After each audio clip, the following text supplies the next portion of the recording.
და რა ხდება ქვეყნის გარეთ აღმოსავლეთ უკრაინაში საბრძოლო მოქმედებები გრძელდება.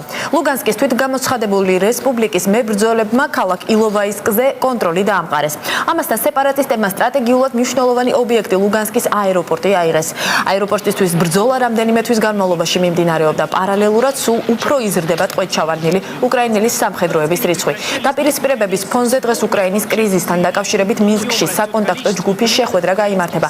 შეხვედრაში მონაწილეობას მიიღებენ ევთოს წარმომადგენელი რუსეთის ელჩი უკრაინაში მიხეილ ზურაბოვი, უკრაინის ყოფილი პრეზიდენტი ლეონიდ კუჩმა და ასევე დონეცკის თვითგამოცხადებული რესპუბლიკის წარმომადგენლები. უკრაინის აღმოსავლეთ რაიონების შემდგომი ბედის შესახებ განცხადება გააკეთა რუსეთის პრეზიდენტმა ვლადიმერ პუტინის განცხადებით კრიზისი მხოლოდ მშვიდობიანი გზით უნდა გადაწყდეს. დაუყოვნებლივ უნდა დაიწყოს კონსტრუქციული მოლაპარაკებები არა ტექნიკური საკითხის შესახებ, არამედ საზოგადოების პოლიტიკური ორგანიზაციებისა და სამხრეთ აღმოსავლეთ უკრაინის სახელმწიფოებრიობის საკითხის შესახებ, რომლის მიზანია იქ მცხოვრები ადამიანების კანონიერი ინტერესების დაცვა.